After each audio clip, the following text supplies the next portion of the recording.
കൃപാവരങ്ങൾ ഒരു പഠനം. Part number 6. കൃപാവരങ്ങളെ പഠനത്തിൻ്റെ എളുപ്പത്തിനായി 3ആയി തിരിച്ചിരിക്കുന്നു എന്ന് നാം ചിന്തിക്കുകയുണ്ടായി. അതിൽ ഒന്നാമത്തെ ഗണം അടിസ്ഥാനപരമായത് എന്നതാണ്. അടിസ്ഥാനപരമായ ഗണത്തിൽ 2 എണ്ണമാണ് അപ്പസ്തോലനും പ്രവാചകനും. അപ്പോസ്തോലൻ എന്ന കൃപാവരത്തെക്കുറിച്ച് നാം കഴിഞ്ഞ ക്ലാസ്സിലൂടെ ചിന്തിക്കുകയായിരുന്നു. രണ്ടാമത്തത് പ്രവാചകനാണ്. പ്രവാചകൻ എന്ന വാക്കിന്റെ അർത്ഥം ദൈവത്തിന് വേണ്ടി സംസാരിക്കുന്നവൻ എന്നാണ്. കുറെ നാളുകൾക്ക് മുമ്പ് റേഡിയോയിലൂടെ സംസ്കൃത വാർത്ത നിങ്ങൾ ഓരോരുത്തരും ശ്രദ്ധിച്ചിട്ടുണ്ടായിരിക്കും. അതിൻ്റെ ആരംഭത്തിൽ പ്രവാചക വലതുവാനന്ദ സാഗര എന്ന് കേട്ടിട്ടുണ്ട്.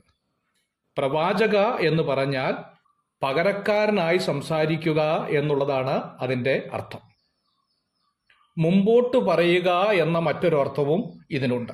പുറപ്പാട് പുസ്തകം 4-ാം അധ്യായത്തിന്റെ 14 മുതൽ 16 വരെയുള്ള വേദഭാഗത്ത് നിനക്കു പകരം അവൻ ജനത്തോട് സംസാരിക്കും എന്ന് മോശയോട് പറയുന്നുണ്ട്. അതിന്റെ അർത്ഥം അഹരോൻ എന്ന് തന്നെയാണല്ലോ. പുറപ്പാട് പുസ്തകം 7-ാം അധ്യായത്തിന്റെ 1-ാം വാക്യത്തിൽ യഹോവ മോശയോട് അരുളി ചെയ്തത്, നോക്കൂ, ഞാൻ നിന്നെ ഫറവോന് ദൈവമാക്കിയിരിക്കുന്നു, നിന്റെ സഹോദരൻ അഹരോൻ നിനക്ക് പ്രവാചകനായി ഇരിക്കും എന്ന് കാണുന്നു. 1 കൊരിന്ത്യർ 12-ാം അധ്യായത്തിന്റെ 28-ാം വാക്യത്തിൽ ദൈവം സഭയിൽ 1-ാമത് അപ്പസ്തോലൻ, 2-ാമത് പ്രവാചകൻ, ഉപദേഷ്ടാക്കന്മാർ ഇങ്ങനെ ഓരോരുത്തരെ നിയമിക്കുകയും എന്ന് കാണുന്നു. റോമാലേഖനം 12-ാം അധ്യായത്തിന്റെ 6-ാം വാക്യത്തിൽ പ്രവാചകനെ ആദ്യം കാണുന്നതായി ശ്രദ്ധിക്കുമല്ലോ. അപ്പസ്തോല പ്രവൃത്തി 11-ാം അധ്യായത്തിന്റെ 27-ാമത്തെ വാക്യം, 21-ാം അധ്യായത്തിന്റെ 10-11 വാക്യം, അപ്പസ്തോല പ്രവൃത്തി 13-ാം അധ്യായത്തിന്റെ 1-ാമത്തെ വാക്യം, അപ്പസ്തോല പ്രവൃത്തി 15-ാം അധ്യായത്തിന്റെ 32-ാമത്തെ വാക്യം ഒക്കെ പ്രവാചകന്മാരെ കുറിച്ച് വിവരണങ്ങൾ നൽകുന്ന വേദഭാഗങ്ങളാണ്. അപ്പസ്തോല പ്രവൃത്തിയിൽ അഗബോസ്, മനയൻ, യൂദ, ശീലാസ് എന്നിവ ഈ പ്രവാചകന്മാരെ കുറിച്ചും രേഖപ്പെടുത്തിയിരിക്കുന്നത് കാണാൻ സാധിക്കും. ദൈവീക സത്യങ്ങളെ മനുഷ്യനെ ഗ്രഹിപ്പിക്കുക എന്നുള്ളതാണ് പ്രവാചകന്മാരുടെ ഉദ്ദേശം. ഭാവി കാര്യങ്ങൾ മനുഷ്യനെ അറിയിക്കുവാനായിട്ടും ദൈവം പ്രവാചകന്മാരെ ഉപയോഗിക്കുന്നുണ്ട്. ദാനിയേൽ പ്രവചനം 2-ാം അധ്യായം 28-ാമത്തെ വാക്യം. മനുഷ്യൻ പ്രത്യാശയോടുകൂടി ജീവിക്കണമെന്ന് ദൈവം ആഗ്രഹിക്കുന്നത് കൊണ്ട് പ്രവാചകന്മാരെ നിയമിച്ചാക്കിയിരിക്കുന്നു. 2 പത്രോസ് 1-ാം അധ്യായത്തിന്റെ 19-ാമത്തെ വാക്യം. എന്തിനാണ് ദൈവം പ്രവാചകനെ കൊടുത്തിരിക്കുന്നത് എന്ന് ചോദിച്ചാൽ അതിന്റെ വിവരണം 12 അപ്പോസ്തലന്മാർക്ക് എത്തിച്ചെല്ലുവാൻ കഴിയാത്ത സ്ഥലങ്ങളിൽ പകരമെത്താൻ ദൈവം എഴുന്നേൽപ്പിച്ച ആൾക്കാരാണ് പ്രവാചകൻ എന്ന് മനസ്സിലാക്കാം. എന്നാൽ അപ്പോസ്തോലന്റെ എല്ലാ അധികാരങ്ങളും പ്രവാചകന്മാർക്കുണ്ടായിരുന്നില്ല എന്നുള്ളതും ശ്രദ്ധേയമാണ്. അപ്പസ്തോല പ്രവൃത്തി 15-ാം അധ്യായത്തിന്റെ 32-ാം വാക്യം, യൂദായും ശീലാസും പ്രവാചകന്മാരാകൊണ്ട് പല പ്രവചനങ്ങളാലും സഹോദരന്മാരെ പ്രബോധിപ്പിച്ചുറപ്പിച്ചു എന്ന് കാണുന്നുണ്ട്. ഇവരുടെ ശുശ്രൂഷകളെക്കുറിച്ച് ദൈവജനം അറിഞ്ഞിരിക്കേണ്ടത് അത്യാവശ്യമാണ്. 1 കൊരിന്ത്യർ 13-ാം അധ്യായത്തിന്റെ 8-ാം വാക്യത്തിൽ പ്രവചനപരമോ അത് നീങ്ങിപ്പോകും, ഭാഷാപരമോ അത് നിന്നുപോകും, ജ്ഞാനമോ അത് നീങ്ങിപ്പോകും എന്ന് രേഖപ്പെടുത്തിയിരിക്കുന്നു.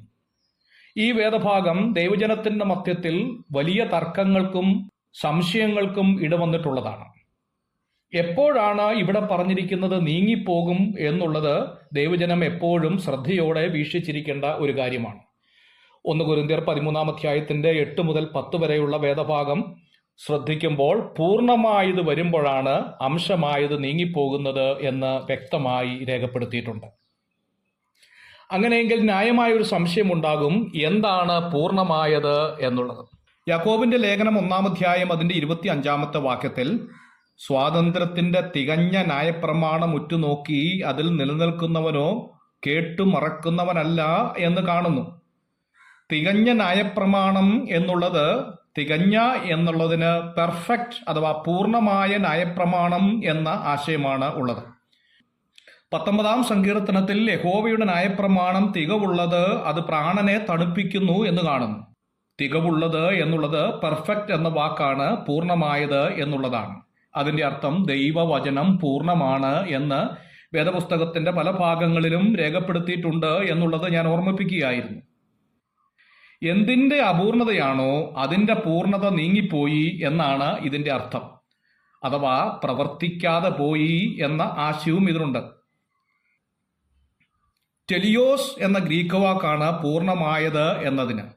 വളർന്നുകൊണ്ടിരിക്കുന്നതിന്റെ പൂർണ്ണത എന്നാണ് അതിന്റെ യഥാർത്ഥ അർത്ഥം. അഥവാ ഘട്ടം ഘട്ടമായി പ്രവാചകന്മാരിലൂടെ ദൈവം വെളിപ്പെടുത്തി തന്ന തിരുവെഴുത്ത് അതാണ് പൂർണ്ണമായത് എന്നതുകൊണ്ട് അർത്ഥമാക്കേണ്ടത്.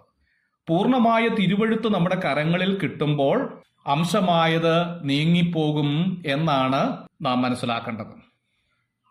ഇന്ന് നാം പ്രവചിക്കുന്നു എങ്കിൽ നമുക്ക് പൂർണ്ണമായി നമ്മുടെ കരങ്ങളിൽ എഴുതി തന്നിരിക്കുന്ന ദൈവവചനത്തെ അടിസ്ഥാനപ്പെടുത്തി പ്രവചിക്കണം, പഠിപ്പിക്കണം എന്നാണ് അതിന്റെ അർത്ഥം.